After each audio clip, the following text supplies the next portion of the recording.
আলোতে দেখতেছে দুইটা হাত গোস্তের টুকরার মতন দেখা যায়। হাতের তালু আছে কিন্তু তালুর উপরে কোনো চামড়া নাই। দুইটা হাত গোস্তের টুকরার মতন লাল দেখে নবী ঘরের কোনায় চলে গেছে। কোনায় গিয়ে বলতেছে, আল্লাহ তুমি ঘটকালি করেছো, তুমি ঘটকালি করে গরিবের সঙ্গে আমার মেয়ের বিয়ে দিলে। আল্লাহ তোমার সন্তান নাই, তুমি সন্তানের দরদ কেমনে বুঝবা? তুমি যেমন লাম ইয়ালিদ ওয়া লাম ইউলাদ, আমারেও যদি তাই করতে আমি নবীরও কোনো সন্তান থাকতো না। কিন্তু আল্লাহ আমার ফাতেমা যে অবস্থায় আমার সামনে ঘরের ভিতরে, আল্লাহ এমন একটা গরিবের সঙ্গে ফাতেমার বিয়া হলো। কত ধনী ধনী বিয়া করবার চাইছিল, এ কথা নবী যখন আল্লাহকে বলতেছে, সঙ্গে সঙ্গে ফাতেমা মাথায় ঘোমটা দিয়া নবীর ঘর থেকে বার হয়ে যায়। রাসূল ডাকতে বলে, ফাতেমা আমি তো তোর বিরুদ্ধে বলি নাই, তুই কেন ঘর থেকে বাইরে যাস? ফাতেমা বলতেছে, বাবা আপনি কয়েকদিন আগেই বলেছিলেন আল্লাহ ছাড়া কাউকে যদি সেজদা করার হুকুম থাকতো তাহলে ফাতেমা তোরে বলতাম আলীর পায়ে সেজদা কর। আল্লাহ ছাড়া কাউকে সেজদা করার হুকুম নাই, কিন্তু এই কথার দ্বারা আপনি বুঝাইলেন মেয়ে মানুষের কাছে আল্লাহর পর সবচাইতে দামি সেই মহান ব্যক্তি হলো তার স্বামী। আর আমার স্বামীর বিরুদ্ধে আপনি কথা বলবেন আর আমি ফাতেমা ঘরে দাঁড়ায় দাঁড়ায় শুনবো, এমন নারী আমি না। এই কথা বলে যখন ফাতেমা চলে যাচ্ছে, নবী চিৎকার করে বলে, আল্লাহ আমি বাবা হইয়াও ফাতেমাকে চিনতে পারলাম না, এই ফাতেমা কে গো আল্লাহ? ফাতেমা কে? আল্লাহ বলে, হাবিব আপনি কষ্ট নেবেন না, আপনি হলেন পুরুষের আদর্শ আর ফাতেমা হলো নারীদের আদর্শ। ওয়ালা রাব্বিহিম ইয়াতাওয়াক্কালুন। কারণ যখন কোরআন তেলাওয়াত হয়, আল্লাহ বলেছেন তেলাওয়াতের পাওয়ারে বান্দা বান্দির ঈমান বেড়ে যায়। আপনারা বলেন তো ঈমান বাড়ার লক্ষণ কি? চুপ থাকা? কথা কন না কেন? চুপ থাকা? বর্তমানে বাংলাদেশের মানুষ কথা কয় চুপ চুপ। এই চুপ থাকার কারণে ভারতের পূজার বাদ্য, ওই পূজা দেখার জন্য হিন্দুদের অনুষ্ঠানে যাওয়া লাগবে না, আপনার ঘরের মধ্যে পূজার বাদ্য বাজতেছে। আপনি ঈশার নামাজ পড়ে নিয়ত করছেন, আমার বেগম হয়তো জায়নামাজে বসে তসবিহ জিকির করতেছে, আমি ঈশা বললাম মসজিদে, আমার বউ পড়ছে বাড়িতে। এই নিয়ত করে কেবল বাড়িতে পা দিলেন, ঘরের মধ্য থেকে হরি হরি হরি হরি লো লো লো লো। আপনি শোন করছেন কে রে? আমি মুসলমান, আমার ঘরে হিন্দুদের পূজার বাদ্য খেন। আপনি ভুলকি দিয়া দেখতেছেন আপনার বউ স্টার জলসা দেখতেছে। ধরে কেন কি জলসা? নাউজুবিল্লাহ করলে হবে না। বইয়ের খবর কি? কের কে রেখে ঘোড়া বন্ধ হবে না? ঘোড়া বন্ধ করার মন্ত্র আমার জানা আছে না? ঘুরবে কে? কোরআনের মাহফিলে ঘোরাঘুরি কেন করবে? মাহফিল কমিটির লোকজনকে আমি বলবো, যার ঘোরাঘুরির জন্য রাস্তা ভিন্ন করে দেন। মিন শাররিল ওয়াসওয়াসিল খান্নাস। আমাদের সকলের মধ্যে শয়তানের বেটা আছে না নাই? খান্নাস হলো ইবলিস, শয়তানের বেটা। ইবলিস শয়তানের বেটা হলো দুটো। ধরে কোন কয়টা? একটা নাম হলো আকিস আর একটা নাম হলো খান্নাস। তো এই খান্নাসটা আছে মানুষের ভিতরে। শয়তান খুবই চেষ্টা করছে আপনাকে মসজিদে ঢুকতে দিবে না, খুব চেষ্টা করছে। কিন্তু আপনি যখন উজু করে মসজিদের মধ্যে ঢুকলেন, তখন শয়তান আফসোস করে, আরে এত চেষ্টা করলাম তাও আল্লাহর বান্দাকে আল্লাহর ঘর থেকে আমি বাইরে রাখতে পারলাম না। তখন খান্নাস বলে, আব্বা কান্দেন না, কান্দেন না, ভিতরে ঢুকলেও আমি ভিতরে ঢুকতে দিব না। খান্নাস মারাত্মক, যে ভিতরে ঢুকলেও আমি ভিতরে ঢুকতে দেব না। মসজিদের মধ্যে ঢুকেছে কিন্তু নামাজের মধ্যে আমি ঢুকতে দেব না। আজকে এখানে যারা বসেছেন, এই খান্নাস আপনাদেরকে ডিস্টার্ব করবে। কোরআনের মাহফিলের মধ্যে ঢুকেছে কিন্তু কোরআনের ভিতরে ঢুকতে পারবে না। জোরে কোন কথা ঠিক কিনা? তাহলে ওয়াজ শোনার জন্য কোরআন নয়, বাস্তব জীবনে আমল করার জন্য আল্লাহর কোরআন।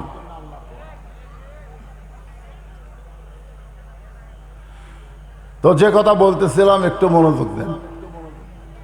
আল্লাহর প্রশংসা কেন করব এটা বোঝানোর জন্য বলতেছি। ফেরেশতা জিবরাইল বললেন, রাসূলুল্লাহ, আপনি যদি জান্নাত থেকে বের না হন, আল্লাহ আপনাকে জান্নাত থেকে বের করে দিবে না। কারণ জান্নাতে ঢুকলে ফাদখুলুহা খালিদিন, আল্লাহ চিরস্থায়ীভাবে তারে জান্নাত দিয়ে দেয়। আপনি যদি বার না হন, আল্লাহ আপনাকে বাইরে করে দিবে না। কাকে বলতেছে? আমাদের নবীকে বলতেছে। এই মোহাম্মদ কলেজ কেন আমাকে নবী বলতে ক্ষতি আছে? কার নবী? আরে ভাগ্য ভাগ্য ভাগ্য, এমন নবীর উম্মত হওয়া হলো কপালের ব্যাপার। অনেক নবীরা পর্যন্ত আমাদের নবীর উম্মত হওয়ার পারে নাই। চতুর্থ আসমানে একজন নবী আছে, ঈসা আলাইহিস সালাম। যখন আল্লাহ তাকে চতুর্থ আসমানে নিয়ে গেলেন, ঈসা বলতেছে, আল্লাহ আমাকে নবী করে দুনিয়াতে পাঠালেন, সেখান থেকে আপনি আমার এই চতুর্থ আসমানে নিয়ে আসলেন। আমি জানি দুনিয়াতে যারা যায় মরার জন্যই যায়। দুনিয়া হলো মরার জায়গা। ধরে কোন কিসের জায়গা? আমরা যারা দুনিয়াতে এসেছি বাঁচার জন্যই না মরার জন্যে? অন্তর থেকে বলেন, বাঁচার জন্যই না মরার জন্যে? যতই চেষ্টা করেন বাতিলের সঙ্গে আপোষ করে অনেক দিন বাঁচবো, আল্লাহ বলে বাঁচতে পারিস কিন্তু থাকতে পারবি না, মরাই লাগবে। ধরে কোন কথা ঠিক কিনা? অনেকে ভাবতেছে 3 তলা 4 তলা 5 তলা বানাচ্ছি, যত তালাই বানান। এখানে 500 গোরস্থান আছে না নাই? ধরে কোন আছে না নাই? এইটাই আপনার সাথে বড় বড় মরদ আছিল দুনিয়ার। আমি তো ভিঙ্গার ধরা ভিঙ্গার। এরা পর্যন্ত দুনিয়া থেকে চিরদিনের জন্য বিদায় হয়ে গেছে। সর্বশেষে যেই ব্যক্তি মারা যাবে, কবরের ঘরে তাকে 50,000 বছর থাকা লাগবে। 50,000। জানলা নাই, দরজা নাই, সেই বাড়িতে থাকতে আপনার কষ্ট হয়। একটু মনোযোগ দিয়ে শোনেন।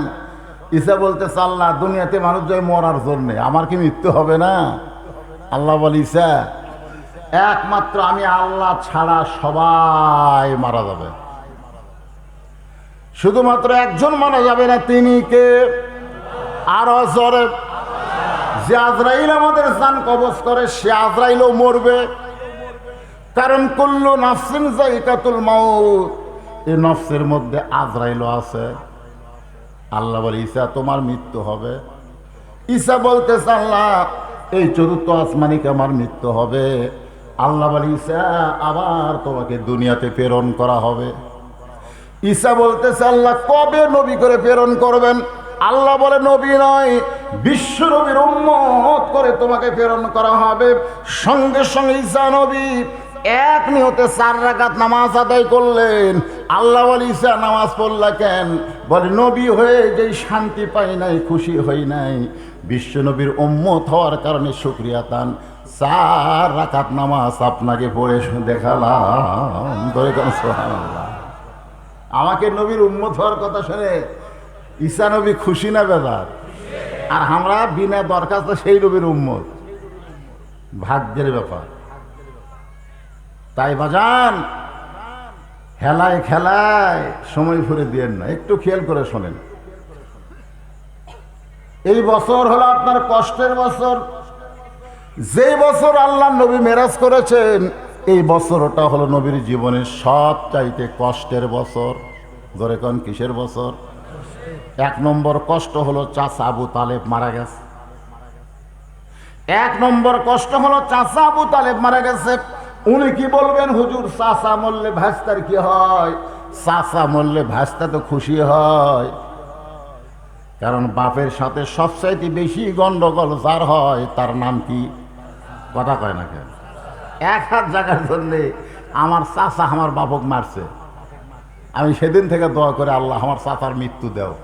এই শয়তানকে আমি দেখতে চাই না। কারণ বর্তমানের চাচা আর নবীর চাচার মধ্যে তফাৎ আছে না? না। আল্লাহ নবী বলেছেন, মায়ের পেটের মধ্যে থাকতে আমি এতিম ছিলাম, আমার বাবা মারা গেছে, কিন্তু দুনিয়াতে জন্ম নেওয়ার পরে আমি এতিম না। সাহাবারা বললেন, ইয়া রাসূলুল্লাহ, আপনার বাবা মায়ের পেটের মধ্যে থাকতেই মারা গেল, আল্লাহ আপনাকে এতিম বলে ঘোষণা করলো, এরপরও আপনি এতিম কেন নয়? আল্লাহ নবী বললেন, সাহাবীরা শোনো, যেদিন থেকে চাচা আবু তালেব আমার দায়িত্ব নিয়েছে, আমার যে বাবা নাই এ কথা আমি একটা বারও মনে করতে পারিনি। সেই চাচা মারা গেছে। চাচা দুনিয়া থেকে মৃত্যুর কয়েকদিন পরে দরদের বিবি খাদিজা, দরদের, ধরে কোন কিসের বিবি? দরদের। আপনারা বুঝবেন না, যারা দুই বিয়ে করছে তারা বুঝবে। এখানে কি দুই বিয়ে করা কে লোক আছেন? যদি থাকে তারা বুঝবি, এক বিয়ালারা বুঝবি না। হাসতেছেন কেন? বিয়ার আয়াত দেখেন, যেখানে কোরআনে বিয়ার আয়াত দিছে সেখানে আল্লাহ প্রথম দুটার কথা বলছে, দুটা বিয়া করো, মজা আছে। একটা রাগ করলে আর একটার বাড়ির যাবা, জোরে কোন কথা ঠিক কিনা? যদি দুটা দিয়া তোমার তৃপ্তি না হয় তিনটা করো, জোরে কোন কয়টা করো? তিনটা দিয়েও যদি তোমার তৃপ্তি না হয় তাহলে তুমি চারটা করো। যদি তুমি দুর্বল হও, অপারগ হও, তাহলে তুমি একটা লিয়াই ধৈর্য ধরো। আল্লাহ রাসূল মা খাদিজা যতদিন জীবিত ছিলেন ততদিন দ্বিতীয় কোনো বিবাহ করেন নাই, কারণ খাদিজা হলো নবীর দরদের বিবি। জোরে কোন কি বিবি? ৬৩ বছর মা খাদিজার বয়স, নবীর বয়স তখন ৪৮ বছর। খাদিজা বলতেছে, ইয়া রাসূলুল্লাহ, এই বুড়িটার সঙ্গে সংসার করতে করতে আপনার যৌবন শেষ হয়ে গেল, আপনি আর একটা বিয়ে করেন। আল্লাহ রাসূল বললেন, খাদিজা, যেদিন বিবাহের সময় আমার চাচা আপনার হাতে আমাকে তুলে দিল, কারণ প্রত্যেকটা বিবাহে বউকে স্বামীর হাতে তুলে দেয়, আর আমার ভাগ্য এত খারাপ ছিল, আমার চাচা আপনার হাতে আমাকে উঠাইয়া দিল। আমি খেয়াল করে দেখেছি, আপনি শুধু আমার বিবি না, আপনি হলেন আমার দরদ। আপনি যতদিন থাকবে দুনিয়ায়, আমি রাসূল ততদিন দ্বিতীয় বিয়ে করব না। সেই খাদিজা দুনিয়া থেকে বিদায় দিল। কয় কষ্ট হলো? তৃতীয় কষ্ট হলো তায়েফের ময়দানে। তায়েফবাসী নবীকে এত পাথর মারল, গোটা দেহ রক্তাক্ত হলো। এই তিনটা কষ্টের পরে আল্লাহ তাআলা নবীকে আরশে নিয়ে গেছে। কোরআন শরীফের মধ্যে আল্লাহ বলেছেন, সুবহানাল্লাযী আসরা বিআবদিহি লাইলাম মিনাল মাসজিদিল হারাম ইলাল মাসজিদিল আকসা। বর্তমানে ইহুদিরা মুসলমানের যেই মসজিদকে নিয়ে টালবাহা করতেছে, ওটা ইহুদি খ্রিস্টানদের ঘর নয়, ওটা হলো আল্লাহর ঘর। জোরে কর কথা ঠিক কিনা? আর আল্লাহর ঘরের একমাত্র ওয়ারিশ হচ্ছে মুসলমান। রাসূল তো কাবা থুয়া মদিনায় হিজরত করছিল না? আপনারা কোন রাসূল কাবা মক্কা থুয়া মদিনায় হিজরত করেনি? মক্কা যেদিন বিজয় হলো সেদিন সাহাবীরা বলতেছি, ইয়া রাসূলুল্লাহ, যে কাবার দিকে মুখ করে মদিনা থেকে এতদিন নামাজ পড়লাম, আমরা সে কাবা তাওয়াফ করতে চাই। তাওয়াফ মানে কি? হ্যাঁ, আল্লাহ রাসূল আমির হলেন, সাহাবীরা নবীর পিছনে পিছনে তাওয়াফ করতেছেন। 7 পাক। জোরে কোন কয় পাক? 4 পাক হতি রাসূল বললেন, থামো। সাহাবীরা বললেন, হুজুর, আপনি তো বললেন 7 পাকে এক তাওয়াফ, তো 4 পাক হলে থামতে বললেন কেন? রাসূল বললেন, যে কাবা আমরা তাওয়াফ করতেছি, কাবার ভিতরের খবর জানো? সাহাবীরা বললেন, হুজুর, কাবা হচ্ছে আল্লাহর ঘর, এর আবার ভিতরের খবর কি? রাসূল বললেন, ঠিক আছে, যা করছি, এখন দরজা খোলো। কাবা ঘরের দরজা খোলা হলো। আল্লাহ রাসূল কাবা ঘরের মধ্যে ঢুকে আহ আহ বলে চিৎকার দিলেন। ওমর ফারুক বলে, হুজুর, আফসোস করে কেন এমন করতেছেন? রাসূল বলে, দেখো সাহাবীরা, আমরা কাবা ঘরের কাছে ছিলাম না, কাফেরেরা ইচ্ছা মতো কাবার ভিতরে মূর্তি ঢুকেছে। ধরে কারণ কি ঢুকেছে? 360টা মূর্তি রে কাবা ঘরের মধ্যে ঢুকেছে। তার মানে বোঝা গেল আল্লাহর ঘর একমাত্র আল্লাহওয়ালা ছাড়া কেউ ভালো রাখতে পারে? বাইতুল মুকাদ্দাস কার ঘর? সে আল্লাহর ঘরের জন্য মুসলমানেরা 100 বছর, 1-2 বছর না, 100 বছর ধরে তারা যুদ্ধ করতেছে আল্লাহর ঘর তাদের দখলে নেওয়ার জন্য। যেই ঘর এমন একটা ঘর, সমস্ত নবী রাসূল সেই ঘরের মধ্যে নামাজ পড়েছে। কাবা ঘরের মধ্যে সব নবী রাসূল নামাজ পড়ে নাই, কিন্তু বাইতুল মুকাদ্দাসের ভিতরে সমস্ত নবী রাসূল নামাজ পড়েছে। আর আমাদের নবী ইমামতি করেছে। ওই বাইতুল মুকাদ্দাসে নামাজ পড়ার কারণে আমাদের নবীকে আল্লাহ তাআলা ইমামুল আম্বিয়া, ইমামুল মুরসালিন ডিগ্রি দিয়েছে। এটা শুধু ফিলিস্তিনের মুসলমানের দরকার না, আমাদেরও দরকার। আজকে ফিলিস্তিনের মুসলমান রক্ত দেয়, জীবন দেয়, বাংলাদেশের মুসলমান আফসোস পর্যন্ত করে না। জোরে কোন কথা ঠিক কিনা ভাই রে? গোটা পৃথিবীর মুসলমান এক হয়ে সামান্য কয়টা ইহুদি। ইরান বলেছে ইসরায়েল থেকে ইহুদি তাড়াতে আমার 1 ঘন্টা লাগবে না। কয় ঘন্টা? 1 ঘন্টাও লাগবে না। সামান্য কয়েকজন জাগির আছে, জাগির বোঝে, এই জাগির থেকে এখন আল্লাহর ঘর ওরা দখল নেবার চায়। আসেন মূল আলোচনার দিকে। হুজুর, আপনি যদি আল্লাহর জান্নাত থেকে বের না হন, আল্লাহ আপনাকে জান্নাত থেকে বের করে দিবে না। সঙ্গে সঙ্গে নবী বললেন, জিব্রাইল, যেই কথা একবার বলেছো এই কথা তুমি দ্বিতীয়বার বলতে পারবে না। জিব্রাইল কয়েক ধাপ পিছু নিয়েছে, কারণ রাহমাতুল লিল আলামিন নবী রাগ করছে। সুবহানাল্লাহ কন্যাকে একবার বলেছো, এই কথার দ্বিতীয়বার বলতে পারবো না। আমি নবী আল্লাহর ঘরে থাকার জন্য, জান্নাতে থাকার জন্য ঢুকি নাই, আমি জান্নাত দেখার জন্য ঢুকেছি।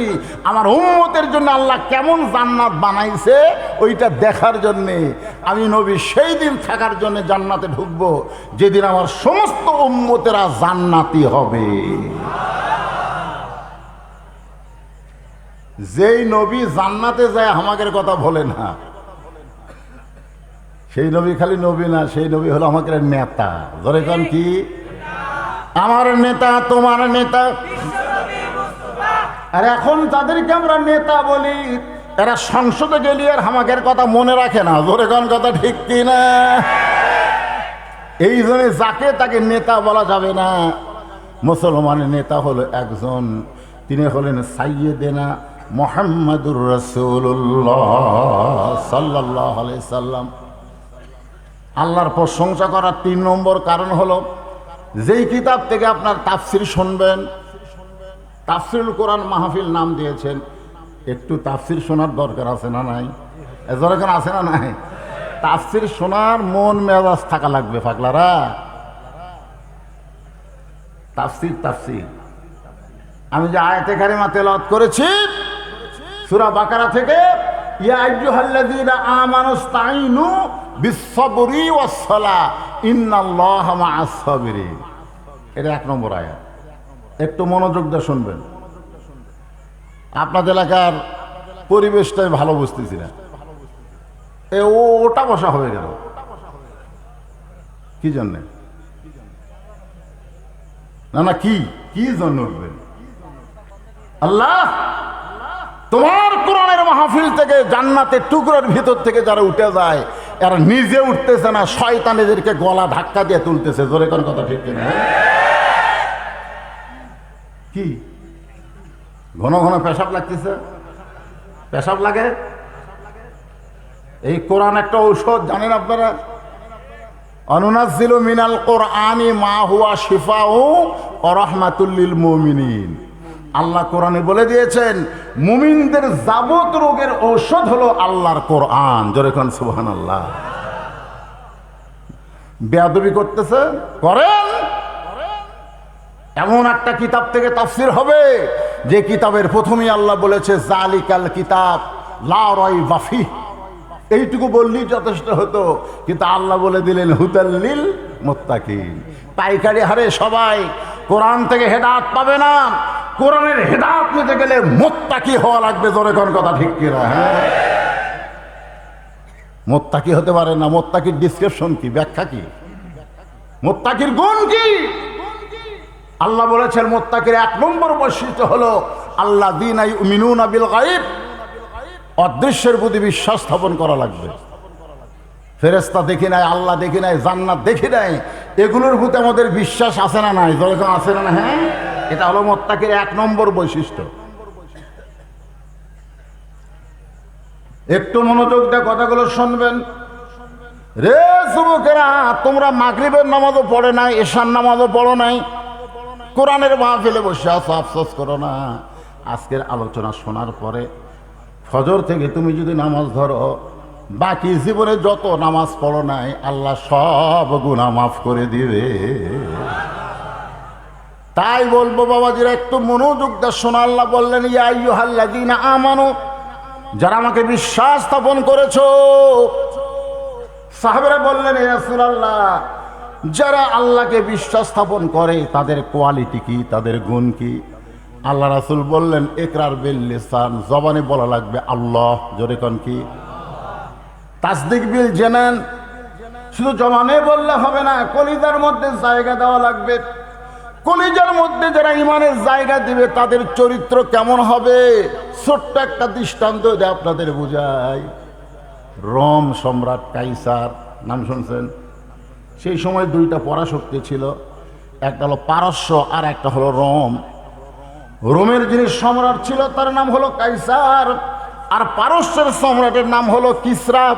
বর্তমানে যেরকম দুইটা পরাশক্তি, একটা হলো আমেরিকা, একটা হলো রাশিয়া, সেই সময় দুইটা পরাশক্তির একটার নাম হলো রোম। সে রোমের কাইসার রাজ দরবারে বসে আছে, তার সামনে তিনজন মানুষকে দেখে সে চমকে উঠলেন যে আমরা খ্রিস্টান, আমাদের চেহারা সুরত পোশাক আশাক আলাদা, কিন্তু এই যে তিনজন মানুষকে দেখতেছি এরা কারা, এদের পরিচয় কি?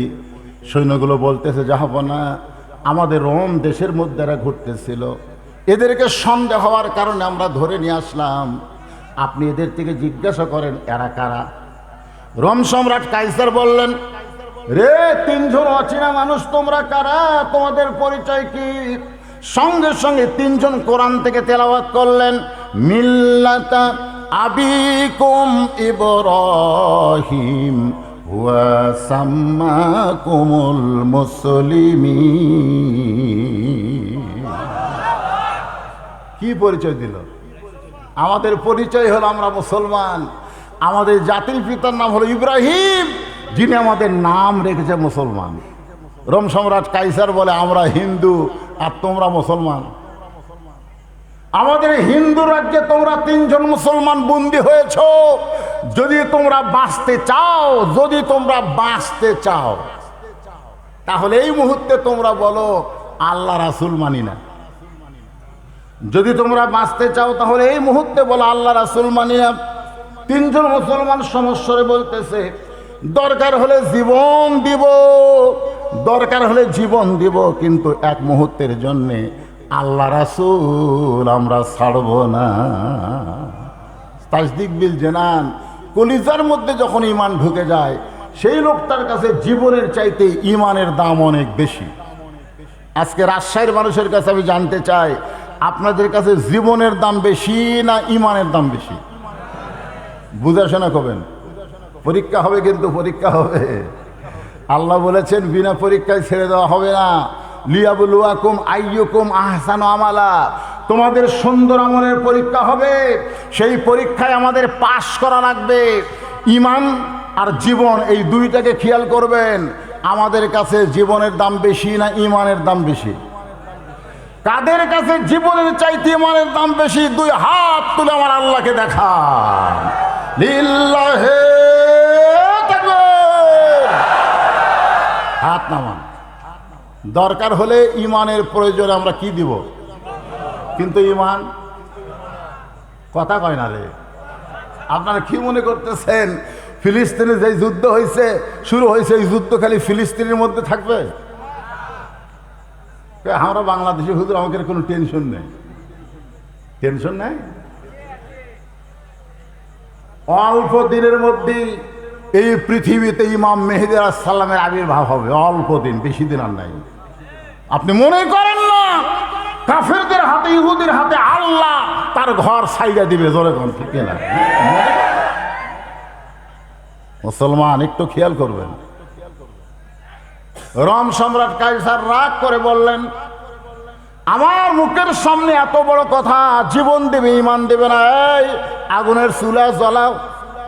বলার সঙ্গে সঙ্গে আগুনের চুলা জ্বালানো হলো। চুলার উপরে কয়েক মণের তেলের একটা ডেকচি দেওয়া হলো। নিচ থেকে তাপে তেলগুলো যখন টকবক টকবক করতেছে, রোম সম্রাট কাইসার বললেন, এই তিনজনের মধ্যে একজনকে আগুনের চুলার মধ্যে ফেলে দাও। একজন যখন পুড়ে ছাই হয়ে যাবে, ওর কষ্ট দেখে বাকি দুইজন আল্লাহ রাসূল ছেড়ে দিবে। একজনের মরা দেখে বাকি দুইজন, এই কিসের আল্লাহ রে, জীবন বাঁচান ফরজ। আপনারা কোন তো জীবন বাঁচান ফরজ না ইমান বাঁচান ফরজ? তিন ভাইয়ের মধ্যে একজনকে যখন আগুনের চূড়ার দিকে নিয়ে যায়, ও মুচকি মুচকি হাসে। দুই ভাই জিজ্ঞাসা করে, ভাই এখন আগুন চুলার মধ্যে গিয়ে আপনার মৃত্যু হবে, আর আপনি মুচকি মুচকি হাসেন কেন? ওই ভাইটা বলতেছে, তোরা কি আল্লাহর কোরআন পড়িস নাই? আল্লাহ কোরআনে বলেছেন, ওয়ালা তাকুলু লিমান ইউকতালু ফি সাবিলিল্লাহি আমওয়াতুন বাল আহইয়াউ ওয়ালাকিন লা তাশউরুন। আপনার বলেন তো কথা কার? এক ভাই দুনিয়া থেকে শহীদ হয়ে গেছে এই কয়েকদিন আগে, হাসপাতালে নিয়ে গেছে দুই ভাইকে, ছোট মানুষ, একজন শহীদ হয়ে গেছে আর একজন আহত অবস্থায়। যখন ছোট ভাইয়ের মুখ ঢাকতেছে কাপড়ের কাপড় দিয়া, তখন বড় ভাই বলতেছে, আমার ভাইটাকে আমার কাছে নিয়ে আসো। টিচারে করে যখন বড় ভাইয়ের কাছে নিয়ে আসলো, বড় ভাইয়ের বয়স হলো 11 বছর, আর যেটা শহীদ হয়েছে তার বয়স হলো 9 বছর। এখন 11 বছরের ফিলিস্তিনের বাচ্চা 9 বছরের ভাইয়ের কবলে একটা চুম্বন দিয়ে বলে, ভাই তুমি জান্নাতে চলে গেছ, আমিও তোমার পথে যাবার চাই। লিল্লাহি তাকবীর। বাংলাদেশের মায়ের একটা সন্তান জন্ম দেয়, আর ফিলিস্তিনের মায়ের একটা মুজাহিদ জন্ম দেয়। ধরে কোন কথা ঠিক কিনা? ঘোরা ফিরা ফোরজি মোবাইল নিয়ে ঘোরো আর টাইলকি মারো, মিস কল মারো। সুন্দর নারী দেখলে পরে আমার দিল দেওয়ানা করে, ওলে ওলে ওলে। এই ঘোরাফেরা থাকবে না। আমার এলাকার এক ছেলে R15 পায়, হাইরে মজা ভাই, সমানে গাড়ি চলায়, মোটরসাইকেল চালায়, এই করে। আমি একদিন বললাম, এবার যে ভাই মোটরসাইকেল চলাই তো বেশি দিন বাঁচবি না। কিছুদিন পর শোনা গেল ট্রাকের তলে পড়ে গেছে, আর দাদা বাঁচা আছে, উনি মরিছে। যুবকেরা মনে করতেছো আজরাইল এখন আমাদের কাছে আসবে না, সময় শেষ হয়ে গেলে আর কেউ থাকতে পারবো না। ধরে কোন ঠিক কিনা? যখন নিয়ে গেল এক ভাই কাকুরের চুলার মধ্যে ফেলে দিচ্ছে, দুই ভাই দেখতেছে সোনাল্লাহ খান। এক ভাই আগুনের চুলার মধ্যে পুড়তেছে, আর দুই ভাই দেখতেছে আর মুচকি মুচকি হাসতেছে। দুই ভাই দেখতেছে চোখ বন্ধ করে, চোখ খোলা রেখে না, চোখ বন্ধ করে দেখতেছে বড় ভাইয়ের খাঁচাটা আগুনের চুলার মধ্যে পড়ে গেল, আর খাঁচার পাখি কে যেন ধরে ইল্লিন নামক জান্নাতের বাগানে উড়িয়ে দিল। আপনার বলেন তো, এই দৃশ্য দেখার পরে আগুনের চুলায় যাইতে আর কোন আপত্তি থাকে? আল্লাহ কোরআনে বলেছেন, বাল তুসিরুনাল হায়াতাদ দুনিয়া ওয়াল আখিরাতু খায়রুম ওয়া আবকা। তোমরা যে দুনিয়ার মোহে পাগল হয়ে গেলে, এই দুনিয়া হলো ক্ষণস্থায়ী, এই দুনিয়া হলো ক্ষণস্থায়ী। এই দুনিয়া থেকে তোমাদের যেখানে নিয়ে যাওয়া হবে সেইটা হলো চিরস্থায়ী। চিরস্থায়ী আখিরাত তোমাদেরকে আল্লাহ সুন্দর করে সাজাই দিবে, যদি ক্ষণস্থায়ী জীবনে আল্লাহকে রাজি করতে পারো। আপনারা কি মনে করতেছেন এই দুনিয়াই শেষ? এই দুনিয়ায় শেষ, আমাদের আখিরাত আছে না নাই? আল্লাহর বান্দারা তা একটু মনোযোগ দিবেন। রোম সম্রাট কাইসার বললেন, একজনকে হত্যা করা হয়েছে, আর একজনকে নিয়ে যাও। এবার দুইজনের মধ্যে একজনকে যখন নিবার আইছে, ও আপন ইচ্ছায় রওনা দিয়েছে। সুবহানাল্লাহ খান। রোম সম্রাট কাইসার কে পাগল নাকি রে? এক ভাই মরে গেল, আর এক ভাই নিজে হাঁটতেছে, তার মানে কি তারা মৃত্যুরে ডরায় না? মৃত্যুরে ডরাবে কেন? আল্লাহ বলেছে ইয়া আইয়ুহাল্লাযীনা আমানু তাকুল্লাহা হাক্কা তুকাতিহি, যারা আমাকে বিশ্বাস স্থাপন করেছো, কোনো আগুন নয়, কোনো দরিয়া নয়, বরং ভয় করতে হবে আল্লাহকে। জোরে কোন কথা ঠিক কিনা? যার প্রমাণ দিয়েছে আমাদের জাতির পিতা। নমরুদ বলতেছে ইব্রাহিম, যে আগুন জ্বলতেছে খালি টান মারবো আর পড়ে যাবে। আল্লাহ কা ইব্রাহিম বারবার নমরুদ তোকে আগুন দেখায়, তুই একটু তাকায় দেখতো। ইব্রাহিম আলাইহিস সালাম তাকায় দেখে আগুনের চুলাকে আল্লাহ শান্তির বাগান বানায় দিছে। এখন আপনারা বলেন সে আগুন পড়তে যাইতে কি ইব্রাহিম নবীর ভয় থাকবে? কারণ জান্নাতের বাগান। সুবহানাল্লাহ। বারবার ফেরাউন বলতেছে মুসা, তিন দিকে আমরা সৈন্য দাঁড়ায় গেছি, একদিকে সাগর, তুই সাগরে কেমনে যাবি? আল্লাহ বলে মুসা, ফেরাউন সাগর দেখাই, তুমি একটু সাগর দেখো। মুসা নবী তাকায় দেখে সাগরকে আল্লাহ তাআলা 12 লাইন রাস্তা বানায়া দিছে। সে আল্লাহ এখন আছে না নাই? যারা এখন আছে না, ও চলে গেল আল্লাহু আকবার বলে কলেমা পড়তে পড়তে। রোম সম্রাট কাইসার মাথার চুলের মধ্যে হাত দিয়ে বলতেছে, আজকের যুদ্ধে আমার পরাজয় হবে, আজকের যুদ্ধে আমার পরাজয় হবে। তিন ভাইয়ের মধ্যে দুই ভাই দুনিয়া থেকে বিদায় নিল, আর একজন যাওয়ার জন্য লাফালাফি করতেছে। আজকের যুদ্ধ আমি পরাজিত হলাম তিনজন মুসলমানের কাছে। সুবহানাল্লাহ। এমন সময় রোম সম্রাট কাইসারের পাদ্রী বলে, জাহাপনা, এই যুদ্ধে আপনি বিজয় লাভ করবেন। বলে কেমনে? বলে দুইজন তো আগুনের চুলার মধ্যে ঝাঁপ মারছে, কিন্তু এইটাকে আগুনের মধ্যে ফেলালে হবে না, এর চাইতে বেশি গুণ আগুনের মধ্যে ফালান লাগবে। রোম সম্রাট কাইসার বলে, পাদ্রী রে, এর চাইতে পাওয়ারফুল আগুন আবার কোনটা? পাদ্রী বলতেছে, এই আগুনের চাইতেও পাওয়ারফুল আগুন আমার বাড়িতে আছে, যে আগুনের বয়স হলো মাত্র 17 বছর। আমাকে মাত্র 40 দিনের সময় দেবেন, এই 40 দিনের মধ্যে একে আমি ব্যাসাইজ করে আপনার সামনে দেব। আগুনের চুলা দেখলে বাঁচার জন্য কান্নাকাটি করবে। রোম সম্রাট কাইসার বলে, পাদ্রী, তোমার কথা বুঝতে পারলাম না, এই চুলার আগুনের চাইতেও তোমার বাড়িতে পাওয়ারফুল আগুন কি? রোম সম্রাট পাদ্রী বলতেছে, সম্রাট, আমার বাড়িতে যে আগুন আছে সে আগুনটা হলো একটা সুন্দরী মেয়ে। আমার একটা সুন্দরী মেয়ে আছে, এই সুন্দরী মেয়ের পাল্লায় এই যুবককে ফালাতে হবে। আমি ছোটবেলায় একটা গান শুনেছিলাম, আমার চেয়ারম্যান ভাই শুনছে কিনা জানি না, আমার বগুড়াতে গানটা খুব চলছে। রূপে আমার আগুন জ্বলে, যৌবন ভরা অঙ্গে, প্রেমের সুধা পান করেছি, হায়রে আমার দিওয়ানা। রূপে কি জ্বলে?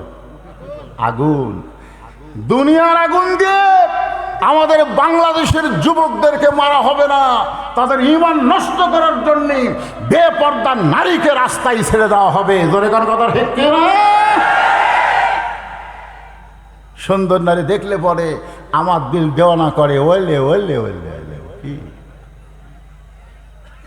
পাদ্রী বলতেছে, আমার বাড়িতে 17 বছর একটা সুন্দরী মেয়ে আছে, সেই সুন্দরী মেয়ের পাল্লায় যুবককে যদি ফেলে দেওয়া হয়, 40 দিন পর যুবক আসবে, আগুনের চুলা দিকে ভয় করবে, আপনার যুদ্ধে আপনার বিজয় হবে। কারণ দুইজন চলে গেছে, কিন্তু একটা আপনার দখলে থাকলো। রোম সম্রাট কাইসার বললেন, ঠিক আছে, তোমাকে হুকুম দিলাম। এবার যুবককে নিয়ে গেল পাদ্রী তার বাড়িতে, একটা আবদ্ধ ঘরের মধ্যে জায়গা দিয়া মেয়েটার কাছে গিয়ে বলতেছে, মা, আমি একজন মুসলমানকে ধরে আনছি 40 দিনের সময় দিয়া, এই 40 দিনের মধ্যেই তার চরিত্র নষ্ট করতে হবে।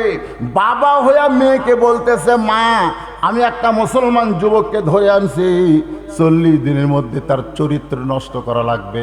কারণ মুসলমানের ঈমানকে নষ্ট করতে গেলে আগে চরিত্র নষ্ট করা লাগবে।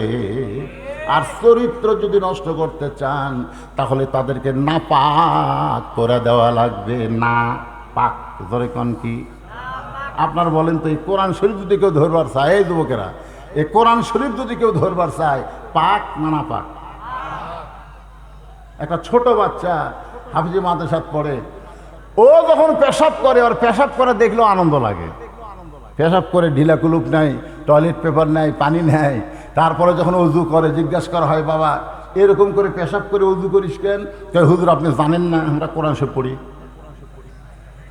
7 বছরের বাচ্চা অজু করে পাক পবিত্র হয়ে আল্লাহর কোরআন শরীফ স্পর্শ করে। আর প্রাইমারির যায় দেখেন আকডম বাগডম ঘোরাডম সাজে ঢাক ঢোলক ঝাঁদর বাজে, এই মিথ্যা শিক্ষা যারা করে তারা অজু করে। আমার এক গ্রাম সম্পর্কে ভাসতে খাড়া হয়ে পেশাব করে, ওর মাও কয় বসানো যায় না, ওই বাথরুমের মধ্যে তো খাড়া হয়ে মারে। আর মা কয় বসতে পেশাব কর, ওই বসেন। তো হুজুর দেখেন তো কোনো দোয়া দুর্দা আছে কিনা ওর বসানোর জন্যে। আমি ওর কাছে রেখে বললাম, বাজান বসিস না কেন? কোন ক্লাসে পড়িস? ওই ক্লাস 2-এ পড়ি। তে পেশাব কেমনে করা লাগে তোর স্যার তোকে শিখাইনি? খাড়া হয়ে পেশাব করিস কেন রে? বসে পেশাব করবি, তোর স্যার শিখাইনি? ও তখন মুসকে মুসকে হাসার কাছে, চাচা স্কুলের পেশাবখানা যায় দিকে আমার স্যারই খাড়া হয়ে পেশাব করে, আর স্যারই খাড়া হয়ে করে। চিন্তা করছে? এই নাফাক এবং নাফাক শিক্ষার কারণে এরা আজকে অপবিত্র হয়ে গেছে। আল্লাহর বান্দার একটু মনোযোগ দিবেন। পাদ্রী তার মেয়েকে বলতেছে, ওই যুবকের চরিত্র নষ্ট করা লাগবে। ওই মেয়েটা হলো পাদ্রীর কে মেয়ে, বাবা হয়ে মেয়েকে বলতেছে, কিন্তু বাড়িতে বসে থাকিস কেন? আইল পরে রাস্তা ঘুরে বেড়িস না, আইল পরে কিলকিল কিলকিল করবি। আপনি কি মনে করছেন আপনার 17 বছর 16 বছরের মেয়ে বেপরদায় রাস্তায় ঘুরতেছে, আপনাকে আল্লাহ ছাড়বে? কথা বলেন, আল্লাহ আপনাকে ছাড়বে? আপনি বাবা হিসাবে যতদিন বিয়ে দেন নাই, আপনার মেয়েকে আপনাকে দেখতে হবে।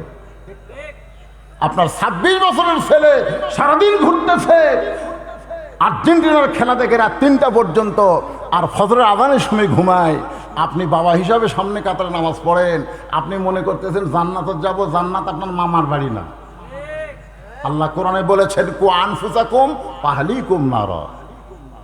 জাহান্নামের আগুন থেকে যদি বাঁচতে চাও, একলা বাবা বাঁচলে হবে না, তোমার সন্তানকে নিয়ে বাঁচা লাগবে। ধরে কোন কথা ঠিক কিনা? আজকে আপনার ছেলে কি করতেছে? কোরআনের মাহফিলের নাম করে সে রাস্তায় ঘুরতেছে। আপনার কপাল পোড়া, আপনার কপাল পোড়া যে আপনার ছেলে কোরআনের মাহফিলকে বাদ দিয়ে রাস্তা ধরে, আপনার কপাল পোড়া। আপনার মেয়েটা কি করতেছে আপনি বাবা হিসেবে একটাবার দেখেন।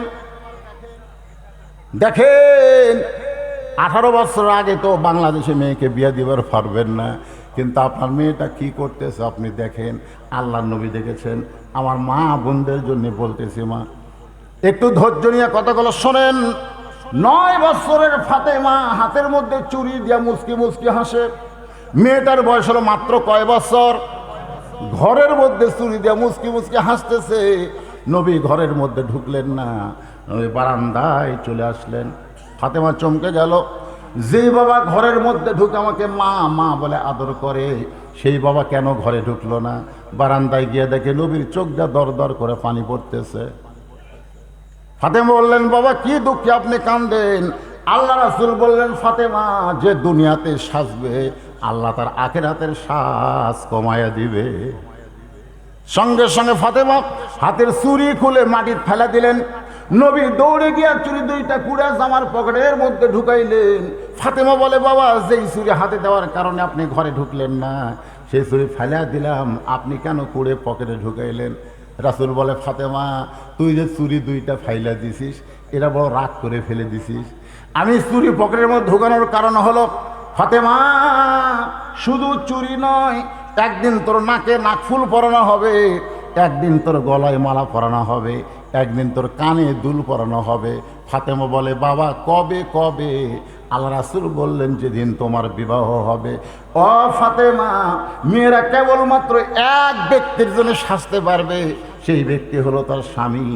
স্বামী ছাড়া অন্য কোনো পুরুষের জন্যে নারীরা সাজতে পারবে না। যখন এই কথা কার? আল্লাহর নবীর কথা। আর আল্লাহ কোরআনে বলেছেন অকরনা ফি বুয়ুতিকুন্না ওয়ালা তাবাররাজনা তাবাররুজাল জাহিলিয়াতিল উলা। ভাইজান, আপনারা কি বিরক্ত হচ্ছেন? তো এই ওটা বসা করেন কেন? এরা ঘোরে কেন?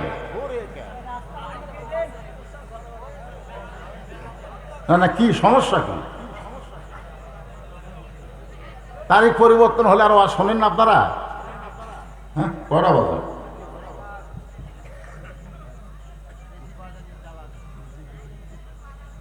আশ্চর্য কথা রে বারে, মুরব্বীরা ওঠে রে বা।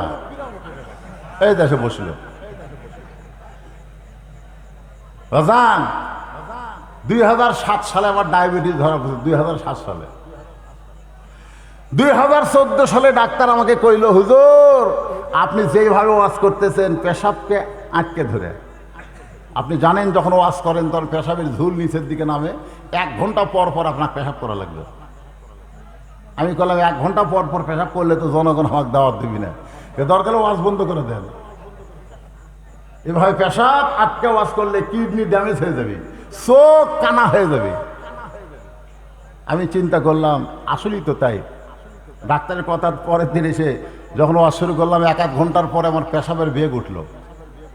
বিশ্বাস করেন, আমি এখন সভাপতি সাহেবকে মাইক দিয়ে যদি আমি পেশাব করার যাই, জনগণ একটা রব উঠবে যে হুজুর এমন একটা পাইছিলাম রে, ওয়াজ করতে করতে পেশাব করবার গেল। জনগণ ঠিক কিনা? হ্যাঁ,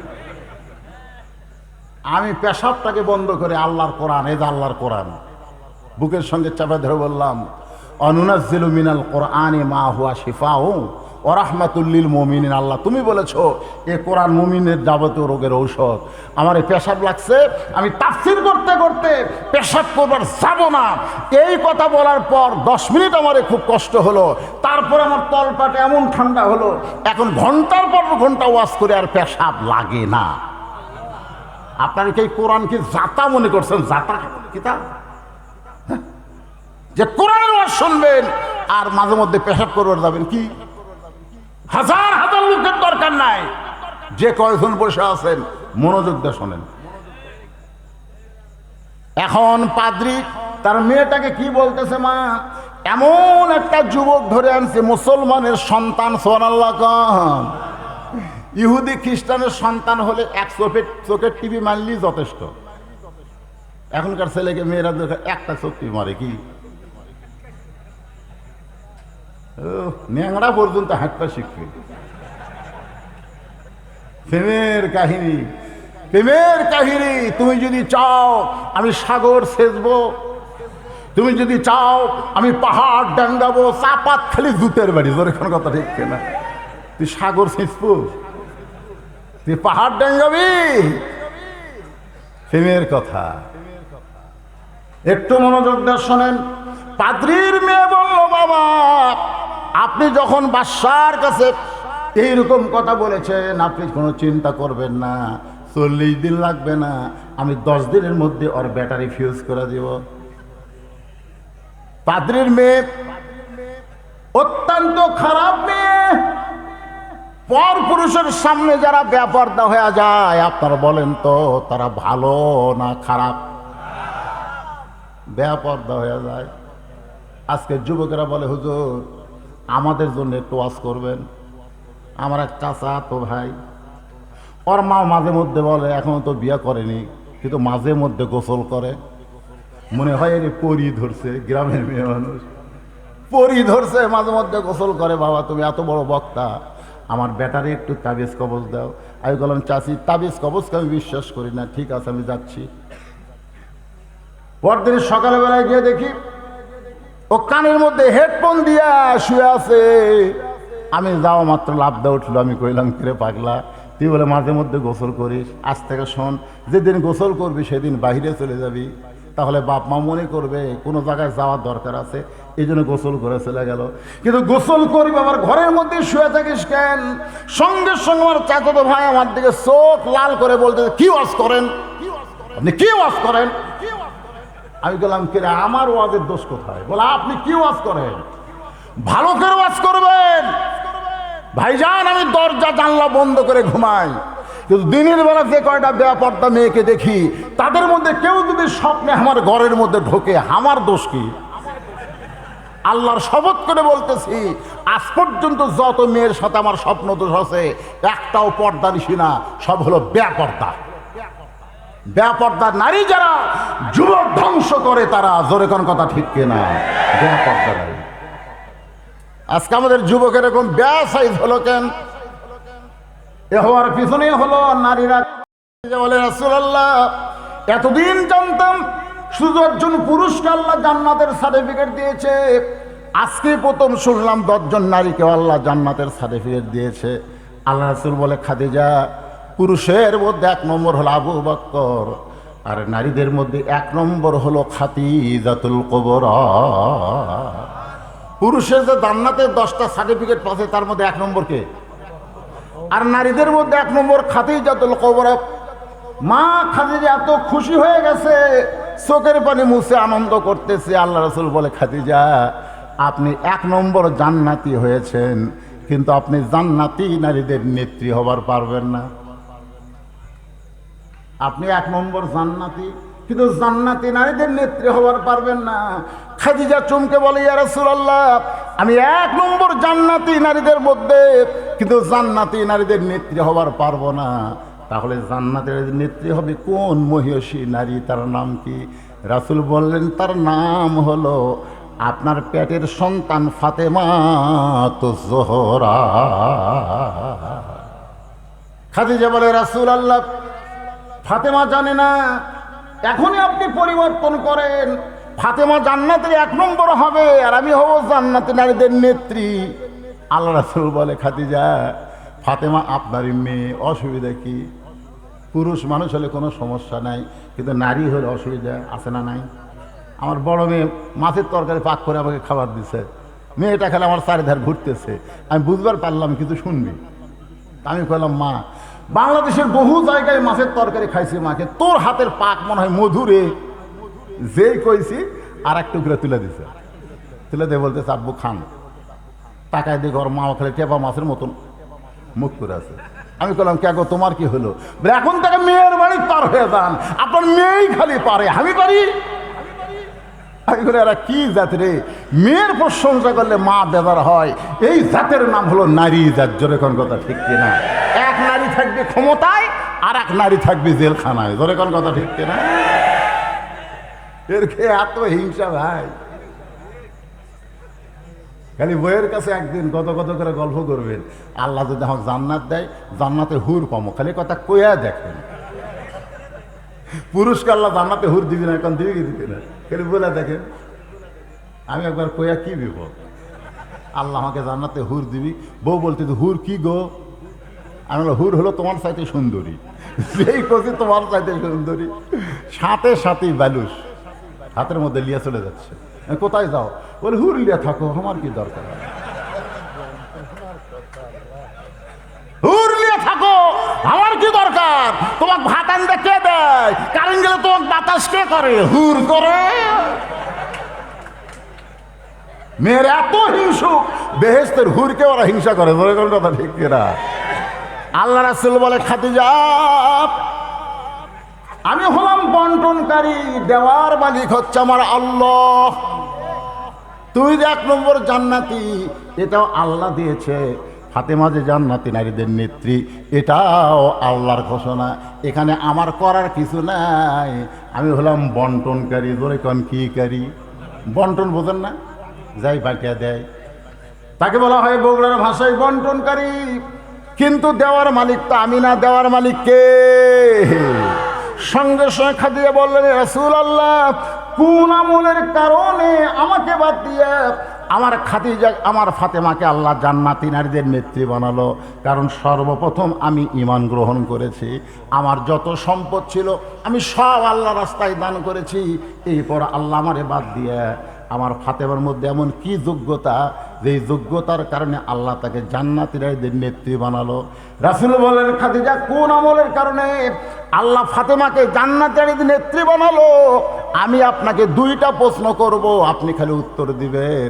1 নম্বর প্রশ্ন হলো, আপনি বলেন তো খাদিজা, কত বছর বয়সে আপনি ঈমান গ্রহণ করছেন? কত বছর? খাদিজা বলে, হুজুর আমি 55 বছর বয়সে ঈমান গ্রহণ করছি। আল্লাহ রাসূল বলে, ঈমান গ্রহণ করার আগে আপনি কি ছিলেন? খাদিজা বলতেছে, আমি কাফের ছিলাম। রাসূল বলতেছে, তাহলে 55 বছর আপনি কুফুরে হালে কাটাইছেন। এখন বলেন তো আপনার ফাতেমা কত বছর কুফুরে হালে কাটাইছে? খাদিজা বলতেছে, জান্নাতি জান্নাতি, আমার ফাতেমা জান্নাতি হয়ে জন্ম নিয়েছে। তাহলে 1 নম্বর আপনি ঠকে গেলেন। 2 নম্বর প্রশ্ন হলো, আপনার মুখের চেহারা, আপনার দাঁতের চেহারা, আপনার গায়ের রং দুনিয়ার কত পুরুষ মানুষ দেখেছে? খাদিজা বলতেছে, রাসূলুল্লাহ 40 বছর বয়সে যখন আপনাকে স্বামী হিসাবে স্বীকার করলাম, ওই সময় মক্কার সবচাইতে ধনবতী ব্যবসা আমি ছিলাম। ওই ব্যবসা করার কারণে হাজার হাজার পুরুষের সঙ্গে আমার লেনদেন হয়েছে। তারা আমার মাথার চুল, মুখের চেহারা, গায়ের রং সব তারা দেখেছে। রাসূল কান্দার বলে, ফাতেমা, খাদিজা, হাজার হাজার পুরুষ আপনাকে দেখেছে, মুখের সাইজ কেমন, দাঁতের সাইজ কেমন। এখন বলেন তো আপনার পেটের মেয়ে ফাতেমাকে দুনিয়ার কত পুরুষ দেখেছে? খাদিজা কান্দার বলে, নবী গো, আমার 4টা মেয়ে জন্ম নিয়েছে, কুলসুমা, রোকেয়া আর জয়নাব। আর ফাতেমা কয়টা মেয়ে? 4টা মেয়ে জন্ম নিয়েছে। আল্লাহর শপথ করে বলতেছি, ফাতেমা যখন জন্ম নেয় আমি মা হয়ে বলতেছি, ফাতেমা পর্দার ভিতরে জন্ম নিয়েছে। রাসূল বলে, খাদিজা তুমি মা, তুমি বেশি দিন ফাতেমাকে দেখতে পাবা না। তুমি দেখেছো ফাতেমা পর্দার মধ্যে জন্ম নিয়েছে, আমি নবী বলতেছি পর্দার মধ্যে সে বড় হবে। আল্লাহ পাক আমার জানাইছে ফাতেমা পর্দার ভিতরেই দুনিয়া থেকে বিদায় নিবে। বিদায়ের রাতে ফাতেমা স্বামীকে বুকের মধ্যে নিয়ে কাঁদতেছে। আলী বলে, ফাতেমা কান্দার কারণ কি? ফাতেমা বলে, স্বামী গো, আল্লাহ আমার দোয়া কবুল করেছে। আলী বলতেছে, দোয়া কবুল করছে তো খুশি হও, কান্দো কেন? বলে, কি দোয়া কবুল করছে শুনবেন না? বলে, কি দোয়া? বলে, আল্লাহ আমার পর্দার মধ্যে মৃত্যু দিবে। আলী বলতেছে, আলহামদুলিল্লাহ, সারা জীবন যে পর্দার মধ্যে বড় হয়েছে সে তো পর্দার মধ্যেই মরবে। ফাতেমা বলে, স্বামী গো, পর্দার মধ্যে মরবো, কিন্তু সেই মৃত্যুটা কবে এটা কি আপনি শুনবেন না? আলী বলে, ফাতেমা কখনকার মৃত্যু হবে এটা আল্লাহ ছাড়া কেউ বলতে পারবে না। ফাতেমা বলে, স্বামী গো, আল্লাহ পাক আমারে জানাইছে আজকে গভীর রাত্রে আমার মৃত্যু হবে। যেই বলছে গভীর রাত্রে মৃত্যু হবে, গাছের গোড়া কাটলে গাছটা যেমন ঠাস করে পড়ে যায়, ফাতেমাও আলীও তেমনি পড়ে গেলেন ঘরের মাঝায়। যেই গভীর রাত্রে মৃত্যুবরণ করবে সেই ফাতেমা মুস্কি মুস্কি হেসে স্বামীর কপালে একটা চুমা দেয়, বলে, স্বামী গো, এমন করে দুর্বল হয়ে যদি আপনি কাঁদেন তাহলে মরে যাওয়ার পর আমার 3টা চাওয়া কে পুরা করবে? আলী বলে, ফাতেমা দুনিয়ার জীবনে কিছুই চাইলা না, মরার পরে তুমি কি চাইবা? আমি গরিব ছিলাম বলে তুমি কিছু চাও নাই। আসলে হযরত আলী কি ধনী ছিল না গরিব ছিল? আল্লাহ রাসূল বলেন, ফাতেমা কোনোদিন আলীরে কষ্ট দিবি না, তোর একটা জাঁতা দিলাম, এই জাঁতা দিয়ে তুই গম পিসবি, তুই জব পিসবি, কিন্তু আমার আলীরে কষ্ট দিবি না, গরিব বলে কোনোদিন তিরস্কার করবি না। বাবার এই কথা শুনে ফাতেমা কোনোদিন হযরত আলীরে কষ্ট দেয়নি। সুবহানাল্লাহ কোন। একদিন গভীর রাত্রে হযরত আলী চেতন পায় দেখে হাসান হোসেন ঘুম পাড়ে, কিন্তু হাসান হোসেনের মা ঘরের মধ্যে নাই। আলী চমকে গেল, এই গভীর রাত্রে আমার বউটা তাহলে কোন জায়গায়? দরজা দিয়া তাকায় দেখে মরুভূমির ভিতরে কালো চাদর দিয়া ফাতেমা খুব জোরে জোরে হাঁটতেছে। রাতের বেলা গায়ে চাদর দিয়া ফাতেমা যখন হাঁটতেছে, আলীর সন্দেহ হয়ে গেল, হয়তো বাবার কাছে আমার বিরুদ্ধে কিছু বলবার যাচ্ছে। হযরত আলী নিরাপদ দূরত্ব বজায় রেখে ফাতেমার পিছনে পিছনে হাঁটতেছে। সেই ঘরে আল্লাহর নবী ঘুমায়, ওই ঘরের জানলার পাশে গিয়া ফাতেমা ডাকতেছে, বাবা, আমার মা খাদিজা যদি আজকে দুনিয়াতে জীবিত থাকতো তাহলে আপনার কাছে আমার বলা লাগতো না। ও বাবা, আমার মা খাদিজা দুনিয়া থেকে বিদায় নিছে, মেহেরবানি করে একটু দরজা খোলেন। আল্লাহ নবী যেই মাত্র দরজা খুলে দিছে, ফাতেমা ঘরের মধ্যে ঢোকার সাথে সাথেই হযরত আলী জানলার কাছে কানটা লাগায় আছে, দেখি বাপ মেয়ের মধ্যে কি গল্প হয়। নবীর প্রথম কথাই হলো, ফাতেমা তুই একলা একলা ঢুকলি কেন, আলীকেও ঘরের মধ্যে নিয়ে আয়। সুবহানাল্লাহ। আলী তখন কোথায়? এ জোরে কান, কোথায়? তুই একলা একলা ঢুকলি কেন, আলীকেও ঘরের মধ্যে নিয়ে আয়। হযরত আলী জানলার পাশ থেকে চমকে উঠছে, আমি যে জানলার কাছে, এটা নবী কেমনে জানলো, এটা নবী কেমনে জানলো? ফাতেমা বলে, বাবা আমার স্বামীকে আপনি আনতে বলতেছেন, কিন্তু আপনি জানেন না সারাদিন কাজকাম করার পরে আমার স্বামী একটু আরামের ঘুম পাড়তেছে, আমার হাসান হোসেন ঘুম পাড়তেছে। এই ঘুমের মানুষকে আমি কেমনে ডাক দিব? আমার স্বামীর ডাক না দিয়া আমি চোরের মতন একা একা আপনার কাছে আইছি, মেহেরবানি করে আপনি একটু বাতি জ্বলান। আল্লাহ নবী বলে, ফাতেমা কি বলবি বল, বাতি জ্বলান লাগবে না। ফাতেমা বলে, স্বামী গো, বাবা গো, এতদিন আমি বলেছি আপনি শুনেছেন, কিন্তু আজকে আমি কিছুই বলবো না, আমি শুধু দেখানোর জন্য আইছি, মেহেরবানি করে একটু বাতি জ্বলান। যেই মাত্র নবী ঘরে বাতি জ্বলাইছে, ফাতেমা দুইটা হাত নেওয়ার জন্যে না, নেওয়ার জন্যে হলে এইভাবে, নেওয়ার জন্যে না, দুইটা হাত দেখানোর জন্য এইভাবে নবীর সামনে ধরলেন। নবী বাতির আলোতে দেখতেছে দুইটা হাত গোস্তের টুকরার মতন দেখা যায়, হাতের তালু আছে কিন্তু তালুর উপরে কোনো চামড়া নাই। দুইটা হাত গোস্তের টুকরার মতন লাল দেখে নবী ঘরের কোনায় চলে গেছে। কোনায় গিয়ে বলতেছে, আল্লাহ তুমি ঘটকালি করেছো, তুমি ঘটকালি করে গরিবের সঙ্গে আমার মেয়ের বিয়ে দিলে। আল্লাহ তোমার সন্তান নাই, তুমি সন্তানের দরদ কেমনে বুঝবা? তুমি যেমন লাম ইয়ালিদ ওয়া লাম ইউলাদ, আমারেও যদি তাই করতে আমি নবীরও কোনো সন্তান থাকতো না। কিন্তু আল্লাহ আমার ফাতেমা যে অবস্থায় আমার সামনে ঘরের ভিতরে, আল্লাহ এমন একটা গরিবের সঙ্গে ফাতেমার বিয়ে হলো। কত ধনী ধনী বিয়ে করবার চাইছিল, এ কথা নবী যখন আল্লাহকে বলতেছে, সঙ্গে সঙ্গে ফাতেমা মাথায় ঘোমটা দিয়া নবীর ঘর থেকে বার হয়ে যায়। রাসূল ডাকতে বলে, ফাতেমা আমি তো তোর বিরুদ্ধে বলি নাই, তুই কেন ঘর থেকে বাইরে যাস? ফাতেমা বলতেছে, বাবা আপনি কয়েকদিন আগেই বলেছিলেন আল্লাহ ছাড়া কাউকে যদি সেজদা করার হুকুম থাকতো, তাহলে ফাতেমা তোরে বলতাম আলীর পায়ে সেজদা কর। আল্লাহ ছাড়া কাউকে সেজদা করার হুকুম নাই, কিন্তু এই কথার দ্বারা আপনি বুঝাইলেন মেয়ে মানুষের কাছে আল্লাহর পর সবচাইতে দামি সেই মহান ব্যক্তি হলো তার স্বামী, আর আমার স্বামীর বিরুদ্ধে আপনি কথা বলবেন, আর আমি ফাতেমা ঘরে দাঁড়ায় দাঁড়ায় শুনবো, এমন নারী আমি না। এই কথা বলে যখন ফাতেমা চলে যাচ্ছে, নবী চিৎকার করে বলে, আল্লাহ আমি বাবা হইয়াও ফাতেমাকে চিনতে পারলাম না, এই ফাতেমা কে গো আল্লাহ, ফাতেমা কে? আল্লাহ বলে, হাবিব আপনি কষ্ট নেবেন না, আপনি হলেন পুরুষের আদর্শ, আর ফাতেমা হলো নারীদের আদর্শ। লিল্লাহু আকবার। আমার মায়েরা শোনেন, শোনেন, এত অভাবের মধ্যেও বলতেছে সেজদা দেওয়ার হুকুম থাকলে স্বামীর পায়ে দেওয়া লাগতো, কিন্তু আল্লাহ ছাড়া কাউকে সেজদা দেওয়া যাবে? যখন যাবে, তবে হাদিস দ্বারা নবী বুঝাইলেন আল্লাহর পরেই মেয়ে মানুষের কাছে এক নম্বর দামি হলো তার স্বামী। আজকে স্বামীর ওভারটেক করে সব ওভার ডিউটি মারবার চাই, ধরে কোন কথা ঠিক কিনা? আমার মায়েরা যারা আছেন একটু মনোযোগ দিয়ে শুনবেন। আসি আমি মূল আলোচনায়। পাদ্রীর মেয়ে মনে আছে না, ভুলে গেছেন? ঘরের মধ্যে বন্দি মুসলমান তর তাদের যুবক, আর দরজার পাদ্রীর মেয়ে। পাদ্রীর মেয়ে দরজা খুলে তাকায় দেখে ওই মুসলমান যুবক নিচের দিকে তাকায় আছে। সুবহানাল্লাহ। আল্লাহ কোরআনে বলেছেন, কুল্লিল মুমিনিনা ইয়াগুদ্দু মিন আবসারিহিম, তোমরা যারা মুমিন হবে তোমাদের নজর থাকবে কোন দিকে? এ কথা কন না, কোন দিকে? রাস্তা দিয়ে যদি কোনো মানুষ ন্যাংটা হয়েও যায়, কোনো মেয়ে যদি বেপরদা হয়ে পরিমণি হয়, তারপরও আপনাকে দেখা চলবে। একবার দেখতে পারবেন, একবার, মানে খুব তাড়াতাড়ি একবার একটু অ্যাঙ্গেলে দেখবেন।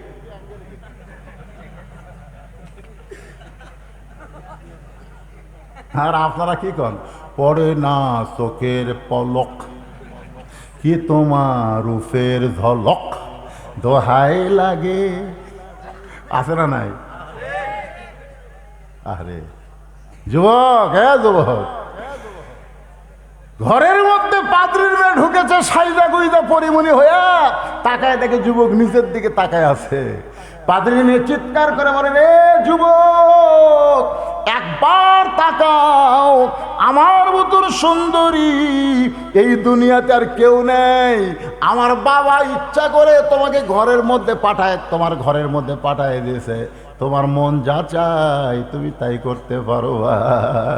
আল্লাহর কোরআন বলে, যুবক রে তাকাস না, তাকাস না। যে পরনারীর দিকে তাকাবে না ওই যুবকের জন্য আল্লাহ জান্নাতের হুর দিয়া দিবে। আচ্ছা, পাদ্রী মেয়ে কি হুর কেরে? এই যুবক, এই পাদ্রী মেয়ে কি হুর? তোমরা যদি কোনো মেয়ের দিকে না তাকাও না, বিয়ার পরে তাকাও, বিয়ার পরে বউয়ের দিকে তাকাও। আবার কোনো মেয়ে বলতে বউ আবার এর মধ্যে আনেন না। বউটা কি জিনিস? আল্লাহ রাসূল দরজা খুলে বসে আছে। কে বসে আছে? বিরক্ত হচ্ছেন? দরজা খুলে বসে আছে। ইতিমধ্যে আমাদের মা আয়েশা ঘরের মধ্যে ঢুকছে। যেই ঢুকছে নবী দরজা বন্ধ করে দিচ্ছে। সুবহানাল্লাহ। মা আয়েশা থরথর করে কাঁপতেছে। আল্লাহ রাসূল বলে, আয়েশা কাঁপো কেন? কে ভাই? চেয়ারম্যান সাহেব, আপনি গেলে একটা সব শেষ।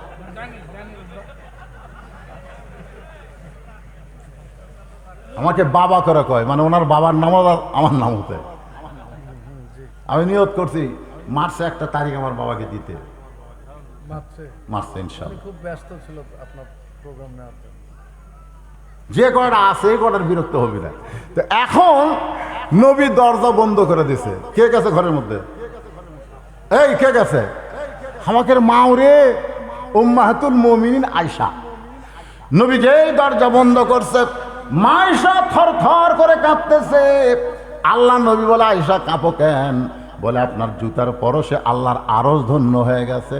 যদি ঘরের মধ্যে কোনো বেয়াদবি হয় এই জন্যে আমার দেহ কাঁপতেছে। রাসূল বলে, আয়েশা, একজন নবীর জুতার পরশে আল্লাহর আরশ ধন্য হয়েছে, একজন নবীর। আয়েশা বলে, হুজুর একজন নবী কেন? সেই নবী তো আপনি। রাসূল বললেন, যতক্ষণ দরজা খোলা ছিল ততক্ষণ আমি নবী ছিলাম, কিন্তু যেই দরজা বন্ধ হয়েছে আমি আর নবী নয়, আমি হলাম স্বামী, আর তুমি হইলা আমার বিবি। যতক্ষণ দরজা খোলা ছিল ততক্ষণ কি? ধরে এখন ততক্ষণ কি? দরজা বন্ধ করে কিসের নবী রে? আমি যত বড়ই হুজুর হই, এখান থেকে বাড়ি যাবো, যখন দরজা বন্ধ করে দেয় তখন যদি আমি 5 মিনিট ওয়াজ শুনবে 500 টাকা দেবো। আর বউ বলি, টুপি খোলেন। হুজুরগিরি ভালোই মারছে, বইয়ের কাছে আবার হুজুর। নবী মা আয়েশাকে দেখেন আমার দিকে, হাদিস সামাইলে তিরমিজি, এরকম ডান হাত, এই ডান হাতটা বুকের মধ্যে আয়েশাকে নিয়ে একটা ঠাসি মারলেন। ও নবীর সুন্নত রে, বুক ঠাসি দেওয়া নবীর সুন্নত, কিন্তু বুকের মধ্যে। সঙ্গে সঙ্গে আল্লাহ জিবরাইলকে ডাক দেওয়া, জিবরাইল আর দেরি করিস না, নবীর কাছে আল্লাহর কোরআন নিয়ে যা। জিবরাইল কয়, আল্লাহ জীবনে বহুবার নবীর কাছে কোরআন নিয়ে গেলাম, এইভাবে তো আপনি কোনোদিন করেননি। আল্লাহ বলতেছে, জিবরাইল নবী ঘরের মধ্যে এমন আমল করতেছে যে আমলে আল্লাহর আরশ পর্যন্ত খুশি হয়ে গেছে। ধরে এখন সুবহানাল্লাহ। জিবরাইল খেলে মাথা ঝোঁকায়, আজকে নবী কি আমল করতেছে? শেষ দাঁত আছে, কোরআন শরীফ পড়তেছে না, কি করতেছে রে? জিবরাইল তার জানে না। কোরআনের আয়াতে নবীর ঘরের কাছে এসে, আসসালামু আলাইকা ইয়া রাসূলুল্লাহ। বুকের মধ্যে আয়েশা, নবী চুম করছে। আয়েশা বলে, হুজুর চুম করলেন কেন? বলে, জিবরাইল সালাম দিল। মা আয়েশা বলতেছে, এর একটা টাইম হলো? আপনার জিবরাইল যে কিছুই বোঝে না, কখন আশা লাগবে কখন আশা হবি না, এর একটা টাইম হলো? নবী কয়, আয়েশা তুমি কি মনে করছে? 6 লক্ষ হাদিসের হাফেজা, তুমি কি জানো জিবরাইল নিজের ইচ্ছাই কোনোদিন আসে না, যখনই আসে আল্লাহর ইচ্ছাই। ধরে কোন ঠিক কিনা? নবী বললেন, ভাই জিবরাইল কি খবর? জিবরাইল বলে, হুজুর খবর আমার কাছে না, খবর আপনার কাছে। আল্লাহ নবী বলে, জিবরাইল কি খবর? জিবরাইল বলতেছে, হুজুর ঘরের মধ্যে কি আমল করতেছেন? আমি জিবরাইল জানি না, আল্লাহর আরশ খুশি হয়ে আল্লাহ কোরআনের আয়াত নাজিল করেছে। হুন্না লিবাসুল লাকুম ওয়া আনতুম লিবাসুল লাহুন্না। সাল্লাল্লাহু। আল্লাহ রাসূল বলেছেন, একটা স্বামী যদি জান্নাতে যায় 70টা হুরের কপালে 500 বার চুমা খায়, একটা সওয়াবও নাই। আর নিজের বিবির দুই কপালের গুরুর মাঝখানে একটা স্বামী একটা চুমা দেওয়ার সঙ্গে সঙ্গে তার আমল নামায় একটা অমরা হজের সব পায়, জোরে করে সবাই বলে। এই যে দেখেন এই জায়গা একটা চুমা খাবেন, একটু শব্দ করে চুমা খাবেন, একটা ওমরা হজর সব পাবেন। এখন মায়েরা বলতেছে কাম সারছে রে, এরা যে বিড়ি খাওয়া খায়, এই বিড়ি খাওয়া মুখলে যদি চুমে আমারে আমার বমি হবি, জোরে কোন কথা ঠিক কিনা? তা আপনাদের কাছে আমার অনুরোধ, চুমা খাওয়ার আগে মেসাক করবেন। যারা বিড়ি খান মুখে একটু বড়ই পাতা, জোরে কোন কি পাতা, বড়ই পাতা দিয়ে পানের মতো একটু চাবাবেন, কারণ বড়ই পাতার গরম জলে সয়া মশারির তলে একটা মুর্দার গায়ের দুর্গন্ধ বড়ই পাতার গরম পানি দূর করে দেয়।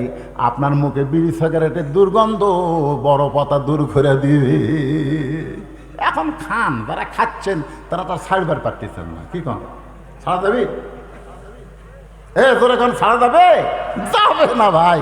এখন কি করবেন? চুমা যদি খাবার ওমরা হজের সওয়াব চান তাহলে বড়ি পাতা খান। আমার মায়েরা পর্দার অন্তরতে শুনতে স্যার বলতে, হুজুর তো ভালোই রে, খুব সুন্দর ওয়াজ করতেছে। আমি সারা জীবন মায়েদের বিরুদ্ধে ওয়াজ করলাম, আজকে মায়েদের পক্ষে আমি ওয়াজ করতেছি, তোর এখন ঠিক কিনা? সেই ফাতেমা বলে, স্বামী গো এমন করে আপনি কাঁদবেন না, আমি মরে গেলে আপনার কাছে আমার 3টা চাওয়া থাকবে। 1 নম্বর চাওয়া হলো রাতের অন্ধকারেই আমাকে দাফন করবেন।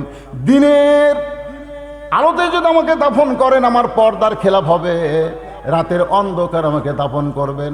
আমার 2 নম্বর চাওয়া হলো আমার কোনো জানাজার ব্যবস্থা আপনি করবেন না। আমার 3 নম্বর চাওয়া হলো আমার লাশটা আপনি খাটনিতে তুলবেন না, কারণ ফাতেমার লাশ যখন 4 জন কান্দে নেবে ফাতেমার দেহের ওজন তারা বুঝতে পারবে। ওগো স্বামী, সারা জীবন এমন পর্দা করেছি, কোনো পর পুরুষের কান্দে আমার লাশ যেন না ওঠে। এখন আমি হিসাব করে দেখলাম, আমার বাবা যদি দুনিয়াতে জীবিত থাকতো তাহলে ফাতেমার মরা লাশ বাবা কান্দে নিবার পারতো। আমার হাসান হোসেন যদি বড় হইতো মায়ের লাশের খাটনি কান্দে নিবার পারতো। 6 মাস আগে বাবা চলে গেছে, হাসান হোসেন এত ছোট, আপনি শুধু আমাকে কান্দে করে জান্নাতুল বাকির পূর্ব কোণায় আমাকে দাফন করবেন। জান্নাতুল বাকির পূর্ব কোণায় হজরে দাফন করার পরে আল্লাহকে বলতেছে, আল্লাহ আমি ফাতেমার প্রতি রাজি হয়ে গেছি, আপনি রাজি হয়ে যান। এই কথা বলার পরে তাকায় দেখে সামনে কয়েকটা পুরাতন কবর। এই মাত্র হযরত আলী ফাতেমাকে কবর দিল, কিন্তু সেই কবর নাই, সামনে কয়েকটা পুরাতন কবর দেখা যায়। গোটা জান্নাতুল বাকি হযরত আলী দৌড়ায় আর পাগলের মতন চিল্লায় বলে, পুরাতন কবর, নতুন কবর কোথায় রে? পুরাতন কবর এখনই দিলাম ফাতেমাকে, সেই নতুন কবর কোথায়? কে যেন বলতে চালি, আমার ফাতেমা হলো পর্দানিশী, আমি আল্লাহ জোহরা ডিগ্রি দিয়া ফাতেমার কবরটাকেও কিয়ামত পর্যন্ত পর্দা করে দিয়েছি।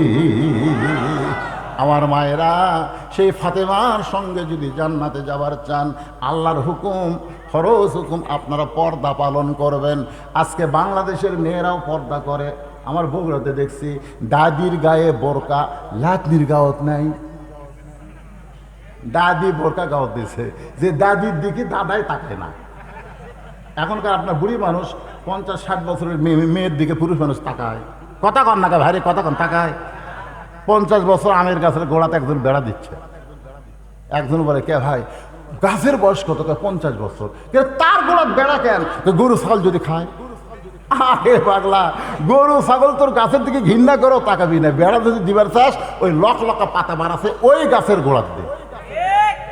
আজকে আমি বলবো, দাদি নানি যদি বোরকা নাও করে কোনো সমস্যা নাই, একটা বুড়াও বুড়ির দিকে তাকায় না, একটা বুড়াও পর্যন্ত যুবতীর দিকে টস টস করে তাকায় থাকে। জোরে কোন কথা ঠিক করে, সে লকা পাতা। মায়েরা, আপনারা পর্দা করবেন, বোরকা পরবেন। আসেন এখন মূল আলোচনায়। পাদ্রীর মেয়ের দিকে যুবক একটাবারও তাকায়নি। আল্লাহর হুকুম। জোরে কোন, কার হুকুম? আল্লাহ বলতেছে, কুল্লিল মুমিনিনা, যে যুবক দুইটাকে আগুনের চুলার মধ্যে হত্যা করছে তারা কি মুমিন? যাক ধরে আনছে তাই কি? কথা কানে, তাই কি মুমিন? আর মুমিনের জন্য আল্লাহ বলেছে, কুল্লিল মুমিনিনা ইয়াগুদ্দু মিন আবসারিহিম। পাদ্রীর মেয়ে মন খারাপ করে চলে গেল। পরিমণির চাইতেও সুন্দর হলাম, অথচ একটা যুবককে আমার দিকে তাকাতে পারলাম না। পাদ্রী বলতেছে, মা খবর কি? বলে 40 দিনের কেবল একদিন গেছে, অসুবিধা কি? আরো 39 দিন। পরের দিন পাদ্রী মেয়ে চিন্তা করে, খালি সাইজা গুইজা গেলে হবে না, একটা গান গাওয়া লাগবে। একটা গান যখন শুরু করব তখন যুবক বাধ্য হয়ে ওই গানের তালে আমার দিকে তাকাবে। গান জোরে কন কি? বন্ধু যখন বউ লইয়া আমার বাড়ির সামনে দিয়া অঙ্গ করে হাঁটা যায়, বুকটায় আমার ফাটিয়া যায়। গান আছে না নাই? জোরে করা মুরব্বীরা, গান আছে। আমি কি তোর আপন ছিলাম না রে জরিনা। কেমন মুরব্বীরা মনে আছে? আমি তো মুরব্বী, আপনারা মুরব্বী। এই জরিনার গান দাদাও কছে, লাতিও কছে। আই রে জরিনা রে। কত গান আছে যে গান দিয়ে যুবকদেরকে নষ্ট করে। এখন পাদ্রীর মেয়ে গান শুরু করেছে ওই যুবকের ঘরে। আল্লাহ বলে, যুবক রে, পাদ্রীর মেয়ের কাছে দুনিয়াবি গান, আর তোমার কাছে আমার আল্লাহর কোরআন। আর রহমান পড়েন, আর রহমান আল্লামাল কোরআন খলাকাল ইনসান আল্লামাহুল বায়ান। এখন এই যুবকটা কোরআন তেলাওয়াত শুরু করছে, পাদ্রী মেয়ে গান গাচ্ছে, আর যুবক কোরআন পড়তেছে। আপনারা বলেন তো পাওয়ার বেশি কার? এই ধর এখন গানের না কোরআনের? যত সুপারহিট গান হোক না কেন, কয়দিন চলে? এই যে কিছুদিন একটা গান হলো বাদাম বাদাম, ছোট ছোট বাচ্চারা কথা বলে না, বাদাম বাদাম আমার কাছে আছে বুবু কাঁচা বাদাম। তারপর আর একটা গান আসলো, ও যে কি সিনেমার গান, পাগলার লাগাল না, শুনে না। তারপর আর একটা আসলো, কুত্তার বাচ্চা ফুটফুটা সুন্দর। আপনার বলেন তো এগুলো আছে? জোরে কথা গান আছে? আমাকে বগুড়ার হিরো আলম মাঝে মধ্যে গান কয়। একটা গান খুব বেশি থাকলে 15-20 দিনের উপরে থাকে না, কিন্তু 10 বছর বয়স থেকে 5 ওয়াক্ত নামাজ ধরেছে।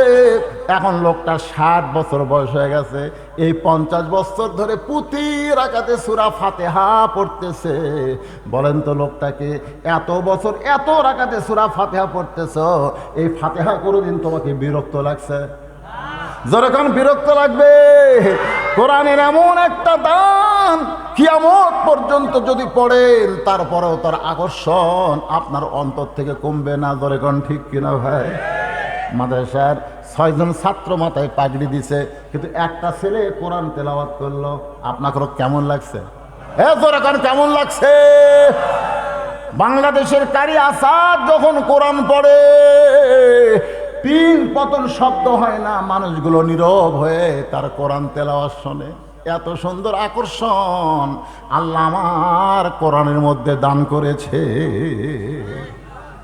মেয়েটার গান গাইয়া যখন যুবককে পাগল করতে পারলো না, এবার মেয়েটা ঘরের মধ্যে ঢুকে খালি গান শুরু করতেই যুবক কোরআন তেলাওয়াত করে। মেয়েটা চুপটি করে এসে ওই যুবকের পিছনে বসে, যুবক কোরআন তেলাওয়াত করে আর মেয়েটা কোরআন তেলাওয়াত শোনে।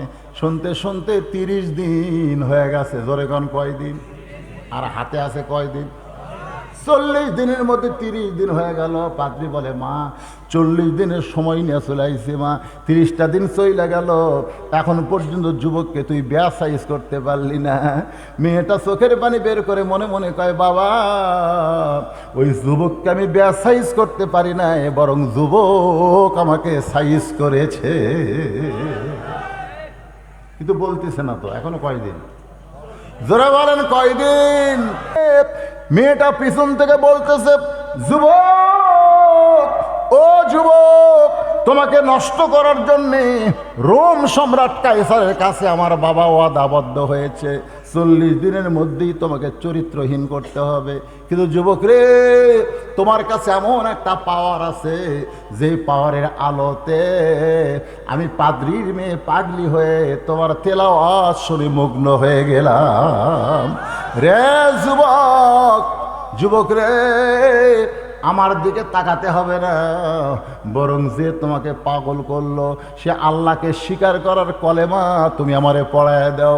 এবার যুবক ওই মেয়েটার সামনে উচ্চারণ করলেন, লা ইলাহা ইল্লাল্লাহু মুহাম্মাদুর রাসূলুল্লাহ। মেয়েটা ঈমান গ্রহণ করলো। যুবককে বলে, যুবক রে, আর মাত্র 9 দিন আছে, এই 9 দিন পরে আমার বাবাকেও রোম সম্রাট হত্যা করবে, আমাকেও হত্যা করবে, তোমাকেও হত্যা করবে। যুবক রে, তাই হত্যা না হয়ে আমরা হিজরত করি, আমরা রোম থেকে অন্য কোনো দেশে পালায়া যাই। যুবক চিল্লায় বলতেছে, রে মেয়ে, মুসলমান পলানোর জাত না, মুসলমান হয় শহীদ। জোরে কোন কথা ঠিক কি না? আমার 2 ভাই আগুনের চুলার মধ্য দিয়া জান্নাতে গেছে, আমিও জান্নাতে যাবার চাই। আমার ভাইদের নেকি বেশি বলে ওরা তাড়াতাড়ি জান্নাতে চলে গেল, কিন্তু আমার নেকি কম বলে আজকে আমার জন্য অনেক সময় দেরি হয়ে গেল। মেয়েটা বলে, যুবক রে, তোমার 2 ভাইকে হত্যা করেছে, তোমাকে হত্যা করবে। যদি এইটা প্রচার না করো তাহলে দুনিয়ার মুসলমান কেমনে জানবে? এই কারণে হত্যা না হয়ে বরং আমরা হিজরত করব। এবার যুবক আর যুবতী ঘোড়ার পিঠে চড়ে হিজরত করতেছে রোম থেকে অন্য মুসলমানের দেশে।